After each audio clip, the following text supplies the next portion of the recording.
Today, we are going to have a very eminent personality. We welcome you in Tycoon Global Media Podcast. So today we have Philippines Ambassador to India, Mr. Josel Francisco Ignacio. We welcome him in Tycoon Global Media Podcast, Tycoon Global Network. And today we are going to have a very detailed discussion about the relation between Philippines and India.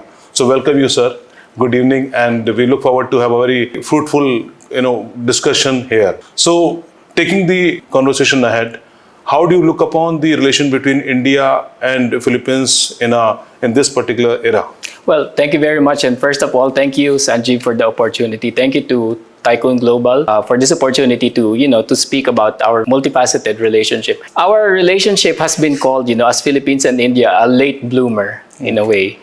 This 2024 marked the 75th anniversary of our diplomatic relationship, and for the most part, it has been friendly and warm. But we have to concede that for the first 60 years, it wasn't to the depth and the extent that we would have wanted it to reach. But over the past 10 years, very significantly coinciding with the Act East policy of India, we have seen such a tremendous growth and expansion and deepening in the relationship. And I would be happy to expound about that later in the show. So we have lots of exchange program between Philippines and India pertaining to education, job, work. How do you see this kind of a relationship more strengthening in coming days and era?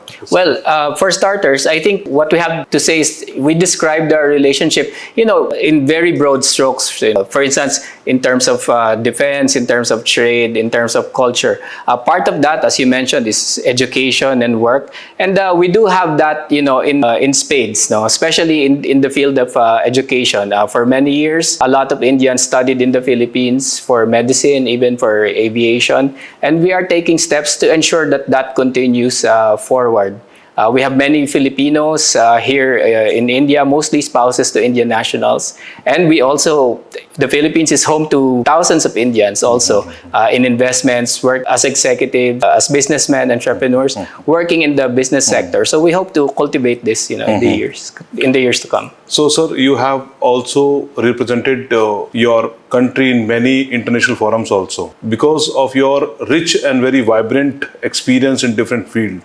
You came from BPO and then you have been working in development services. So how do you see your experience contributed to your present projects basically? Well, having started my professional life, as in the early 90s, worker in the nascent BPO era in the Philippines, I wear it like a badge of honor because India is, arguably the world's top country when it comes to BPO services. A close second is the Philippines, and it gives me, a good sort of talking point.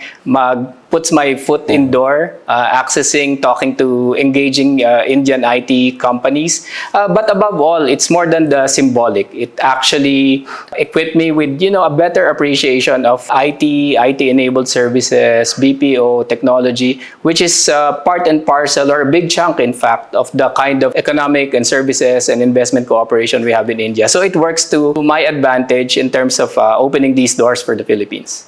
So lots of Filipino workers, they have been working in India and other part of the world. And that is your first priority to safeguard their interest also and to look upon how they are doing in prospective country.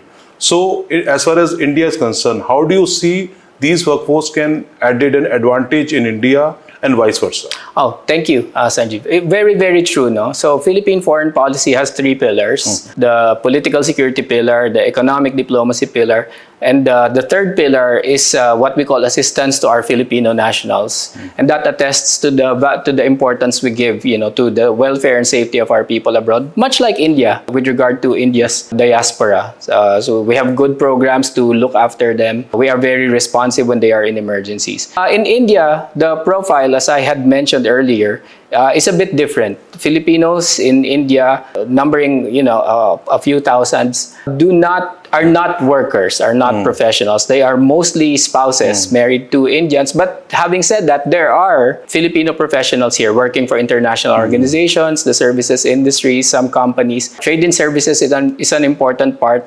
of the Philippines and India's overall trade, and we certainly want to grow that. I'm sure that in the end, in the years to come, we will see more exchanges of our workers. We will see more cooperation, for instance, in upskilling and other areas, especially now that we have entered into the AI era. So any particular initiative you have taken so far, or you look forward to have some initiative pertains to supporting Filipino workers in India, or you look upon something which is called a one window in diplomatic mission where people can, talk to you or they can reach you basically? Sure. In fact, when I was talking about assistance to nationals being an important pillar of our diplomacy, that means the embassy is accessible 24/7 to our nationals. We have a hotline especially for them, and we try to attend to their needs, whether it's work-related or a personal emergency or even, health emergency. So we are readily accessible. We have this running program to be accessible to our people.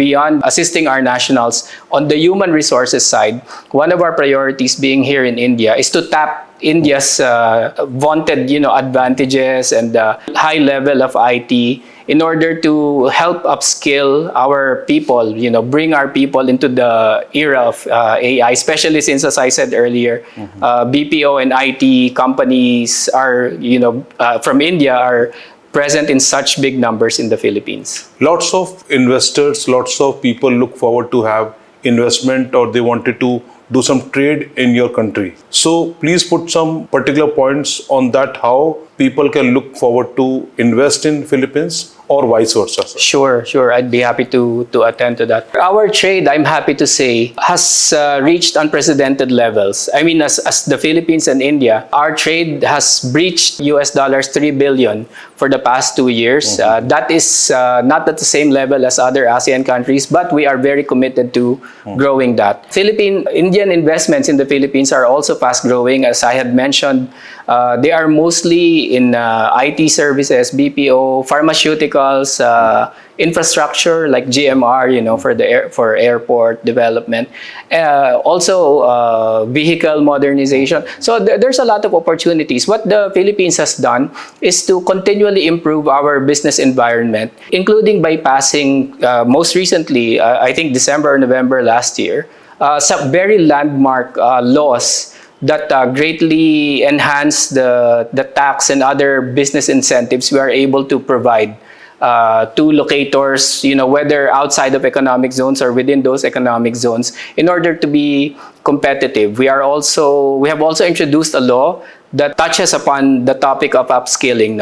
If an Indian company, especially in IT, sets up an in-house upskilling, training facility, if it meets the requirements of the laws, then there are also tax credits available to those companies. So there's this whole of government approach in order to make business investments in the Philippines more attractive. In Southeast Asia, like Singapore, Malaysia, Thailand, or Hong Kong, like all these countries, they are having a very simpler way to open companies, to take upon businesses.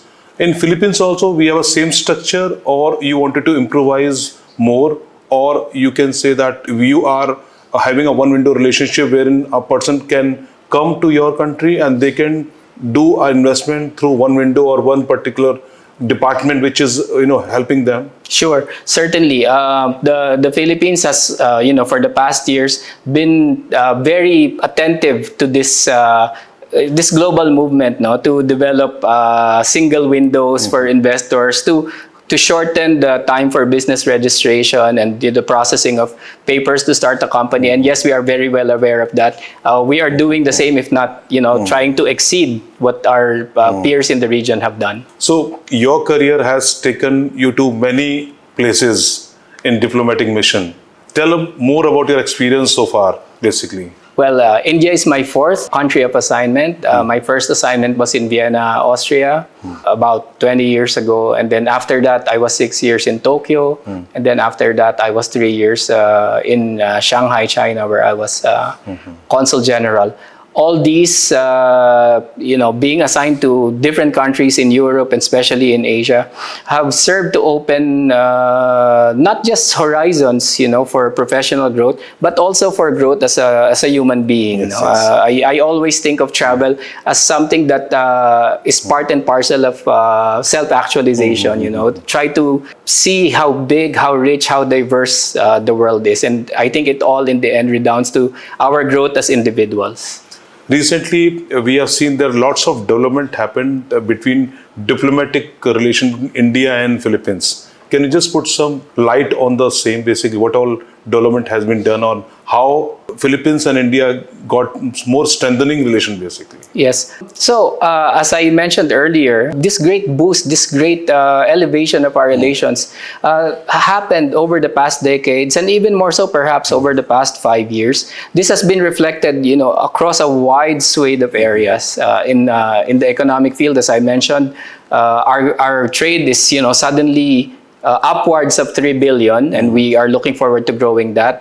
We are talking with India about the preferential trade agreement, for instance, in order to grow that part of our relationship. In the defense sector, in the security sector, this is one aspect that's very highly visible here in India. Of course, the bears mentioning would be the BrahMos project, for instance. But beyond the BrahMos project, there are other forms of security cooperation.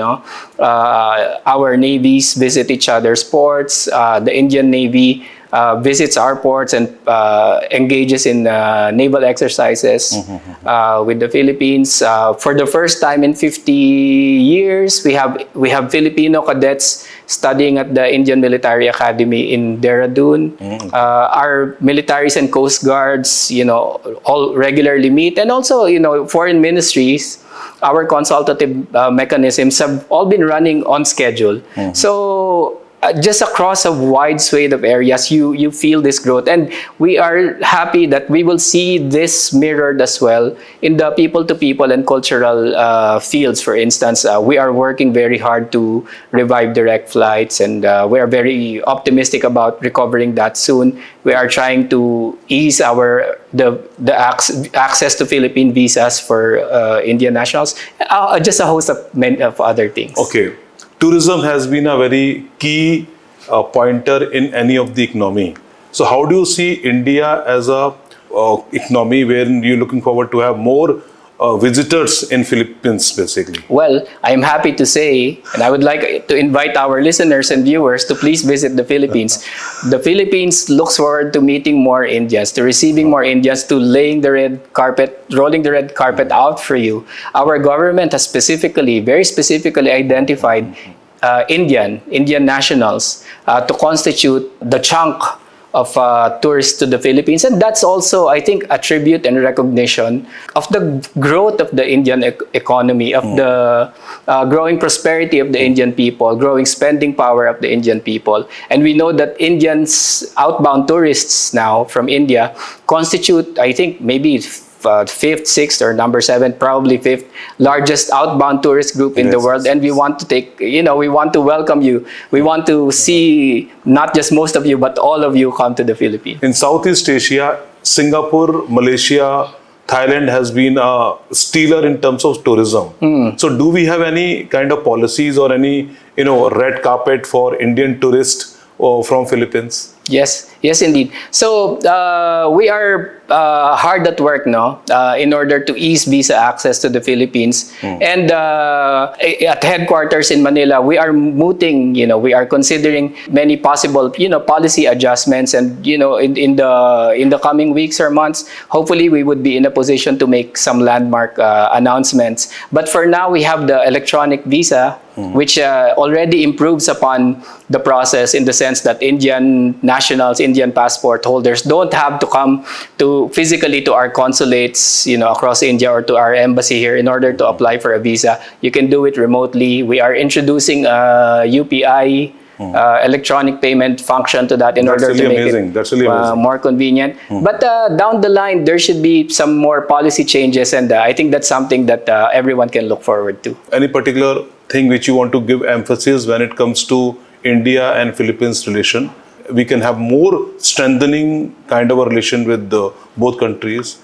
Well, right now, I think the most prominent part of the relationship is the defense and security cooperation. As I mentioned, the BRAMOS and the military to military, Coast Guard to Coast Guard relationships. I have to mention in this respect that in 2023, India also came out in explicit support of the arbitral award on the South China Sea, which is very important, not just for the Philippines, but for the rule of law in the maritime commons. So there's that cooperation in the security arena.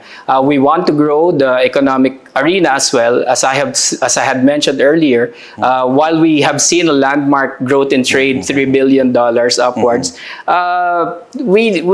there's much more room to grow. But also, on the cultural side, I think we need to do more projects, education with schools, with universities, in order to raise awareness about each other. I find that although we are both in this part of the globe in Asia, we are on either end Right. of this part. Now, the Philippines bordering the Pacific, India and this part of the Indian Ocean, the larger swathe of ASEAN in between, and this geographic distance has somehow kept us from discovering each other. But with the internet, with globalization, and now with direct flight connectivity, this distance should shrink. And I think we are bound to get to know more each other by way of tourism, education, and other projects. So we are very invested in that as well as an embassy. Sir, you started with private sector, as I said earlier, and you were in BPO. And from many years, you've been doing diplomacy. So how this private sector challenges your diplomacy experience? It's contributed your experience towards betterment of your country, basically, or making or drafting any policy for the country. I think the experience in the private sector and in the BPO, people always sort of make a distinction when you work in government, when you work in the private sector, and that's not to say that there are no differences. There are differences in the way of doing things. In government, it can be very regimented. You should be, when you do something, you should be very conscious of how this will be audited down the line and all that, compliance, etc. So that's an important part of the regimen. But the kind of creativity also, that the flexibility that private sector thinking brings to the table, also helps, also I think adds to the tool of skills that you can use as a diplomat, working for government and working for the bilateral relationship. Sir, being into diplomacy, being into a position where there's lots of stress happen day to day, how do you maintain your work and life, basically, sir? I think it varies from individual to individual. I think I'm just fortunate that that for me, I grew up in Catholic seminary and all that. So my whole life has been this, kind of regimented lifestyle, always, interested in reading and learning. So personally, I don't make that hard a distinction between work-life balance. Of course, I try to relax, but I think work gives me satisfaction. Accomplishing the mission of my, that the country has set for me to do, or the country has set for my embassy to do, gives me satisfaction. And in that sense, it's not really work. But that's not to say that, I don't indulge in little things as well. So even though, I'm a senior diplomat, I'm ambassador, I can also be the rock and roll player. I can also be the video game, enthusiast. So there are those things as well. Sir, any particular resolution which you have for 2025-26 for your country in India? You have something, some achievement or some to be taken care of? Any particular target you have, basically? Well, what I want to realize is that during my term, there will be a major bilateral visit of the leaders. Both leaders will be able to meet, Prime Minister Modi and my president, President Marcos. Next year would be the chairmanship of the Philippines for ASEAN, and we would very much want India represented there at the highest level, when we do that.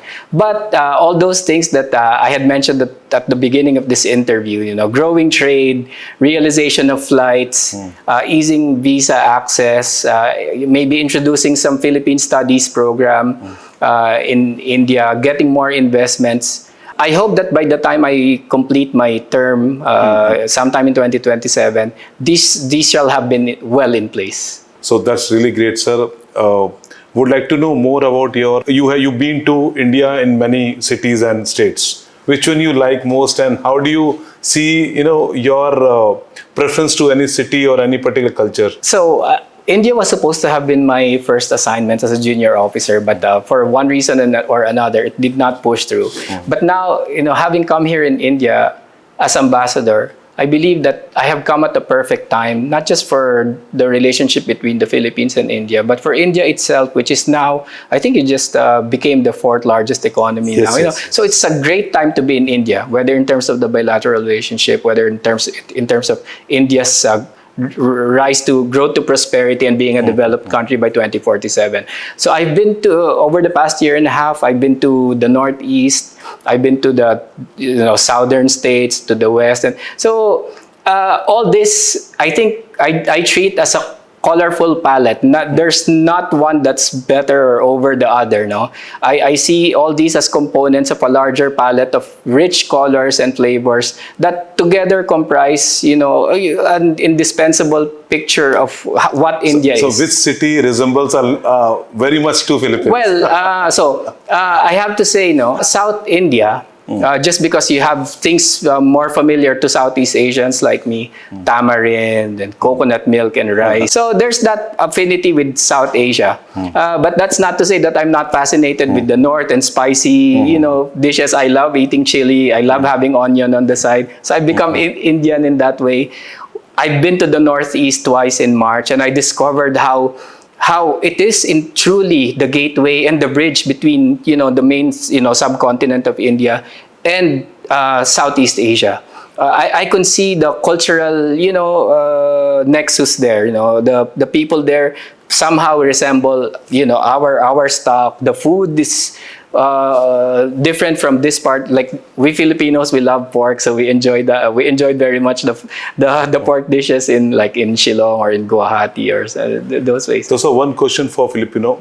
So people who are looking forward to work in diplomacy, or they wanted to start their career in international relation, what advice you give to them basically? For me, I'm a language lover. So I believe that, when to be an effective diplomat, you have to get to know your host country. You have to love the host country, not just respect it, fall in love with it, immerse yourself in it, steep yourself in it. And the way to do that is to try to learn the language. I mean, no matter, whatever constraints there are, no matter how little, learn the language because it helps you communicate. That's an important part. Always go to the markets because that's the real world. No, it's not it will not always be the glitz and glamour. No, diplomacy is sometimes associated with fancy functions and all that. But diplomacy is in the end about serving our nation's interests and serving our peoples. And that means not just going to the highest echelons of society, but also going to all the other levels and getting to know the entire country as much as you can. Okay, so kind of you, sir. It's really amazing and wonderful talking to you. And we look forward to have some more discussion and interaction on Tycoon Global Media Podcast. And today we have the Ambassador of Philippines with us, and we discussed many things pertains to bilateral relation between India and Philippines. And we thank you for being with us so patiently and answered every question which you've asked. Thank you very much. It's been a pleasure of mine. It's been an honor. I'm really grateful for the opportunity and looking forward to engaging you and your audience again sometime in the future. Thank you, sir. Thank you. Thank you. Best wishes.